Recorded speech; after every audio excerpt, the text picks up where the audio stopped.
Willie D. Live. What's up, family? Let's talk about an uncivilized mutt. Hannah Payne was sentenced to life in prison with the possibility of parole for malice murder. She was also sentenced to 8 consecutive years for false imprisonment and 5 consecutive years for possession of a firearm during a felony. So what does all of this fancy language mean? It means that Hannah will serve 43 years in prison before she's eligible for parole.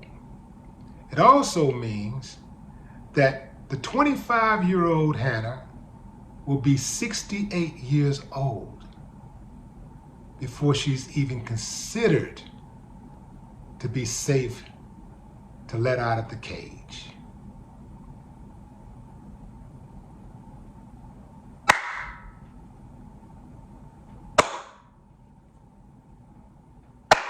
I ain't got no problem with that. She's gonna go in a young buck and come out an old raggedy stallion. Yeah, fam. Now I know bucks and stallions are supposed to be males, but she had a lot of male aggression that day. So she wanted to be a man so bad. We'll put her in that category for now. Man, this woman, if anybody deserved a life sentence, if anybody deserved a death sentence, it's her. She really thought she was Johnny Badass.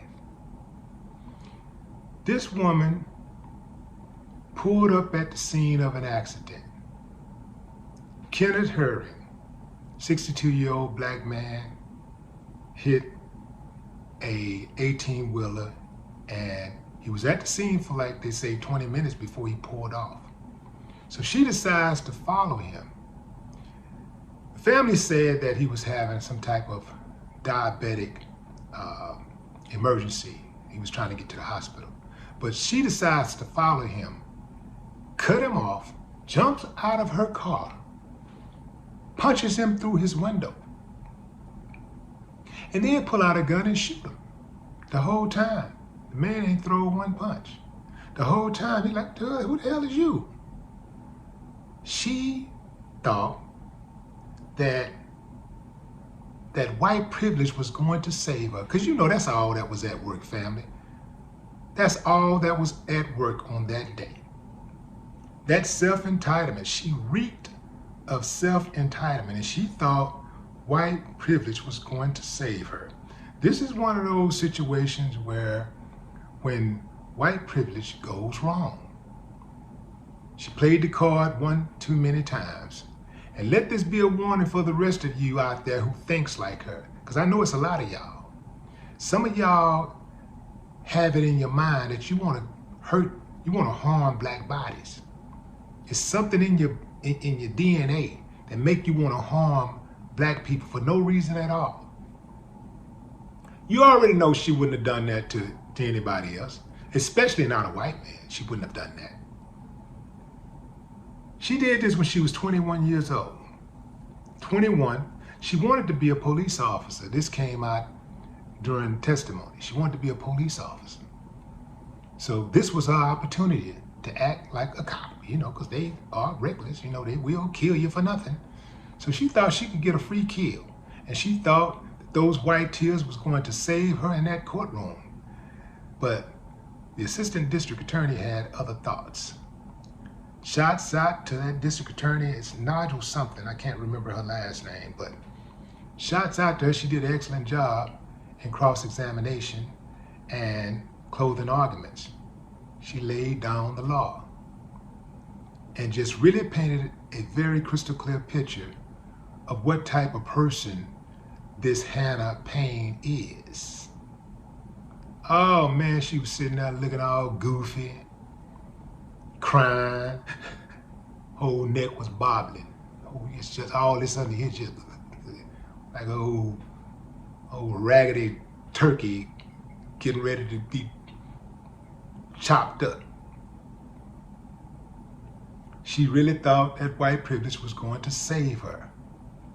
And I'm sure it probably saved her a few times. That's why she thought it was going to save her. And, you know, just like the guy King, who killed James Byrd in Texas, in Jasper, Texas, just like those mutts who killed Ahmaud Arbery, the cops who got away for a long time, who killed Breonna Taylor. You know, sometimes, you know, this old ragged ass system works. Sometimes it works. So if you want to take that gamble, go ahead. You ain't likely to get off though. You might be the one that get caught up like Hannah got caught up. You just might. It might not work for you. You know, it's designed to work for you. It's loaded. It's absolutely loaded. And we all know it's loaded. But when you get ready to make your kill, it might not work for you. So that's something to think about. So justice ain't coming frequently enough for black folks. But when it does come, it is sweet. Boy, I wish I could be a fly on the wall that first day in prison with her. Whoo, man. Boy, they gonna light her up.